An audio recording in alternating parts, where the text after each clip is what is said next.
नाशिक जिल्ह्याच्या सटाणा शहरातील ताहराबाद रोडवरील यशवंत नगरमधील स्टेट बँकेच्या एटीएम चोरीची ही घटना शनिवारी मध्यरात्रीनंतर घडली आहे.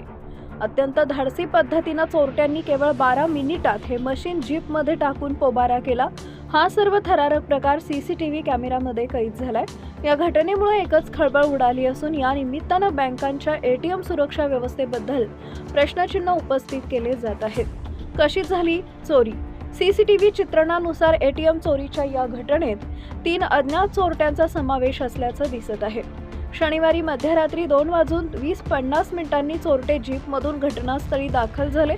चोरट्यांनी प्रारंभी कटरच्या सहाय्याने एटीएम केंद्राचं शटर तोडलं. त्यानंतर एटीएमला दोरखंड बांधले. जीप पुढे चालवत एटीएम उघडत बाहेर काढलं. एटीएम ओढताना 2 वेळा दोर तुटला. मात्र तिसऱ्या प्रयत्नात एटीएम ओढण्यात चोरट्यांना यश आले. 3:02 एटीएम जीपमध्ये टाकून चोरट्यांनी साक्रीकडे जाणाऱ्या रस्त्यानं धूम ठोकली. एटीएमची छेडछाड होताच दिल्ली येथील मुख्यालयात अलाराम वाजला. त्यातून प्रारंभी नाशिक पोलीस नियंत्रण कक्ष आला आणि नंतर सटाणा पोलीस यांना सतर्क करण्यात आले. माहिती मिळाल्यानंतर सटाणा पोलीस 14 मिनिटातच घटनास्थळी दाखल झाले. मात्र तोपर्यंत चोरटे पसार झाले होते. दरम्यान बँक अधिकाऱ्यांना पाचारण करून सीसीटीव्ही छायाचित्रण तपासण्यात आले. पोलिसांनी युद्धपातळीवर चोरट्यांची शोध मोहीम सुरू केली.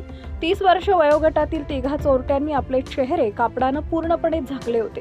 या एटीएममध्ये 40 लाख रुपये बँक प्रशासनाकडून ठेवण्यात आले होते. त्यातील जवळपास 14 लाख रुपये ग्राहकांनी काढल्यानं या एटीएममध्ये 25,99,400 रुपये रोकड शिल्लक होती. चोरलेले एटीएम साक्री. एटीएमची चोरी करून सटाणा येथून पळालेले हे चोरटे धुळे जिल्ह्यातील साक्री शहराजवळ पोहोचले.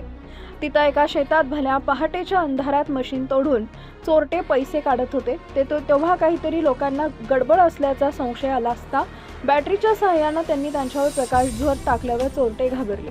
त्यामुळे एटीएम जागेवरच टाकून ते पळाले. साक्री पोलिसांना या संदर्भात कळवण्यात आल्यानंतर सटाणा येथून चोरी झालेले हे एटीएम असल्याचा उलगडा झाला. काही वेळात सटाणा पोलीस देखील साक्रीत दाखल झाले.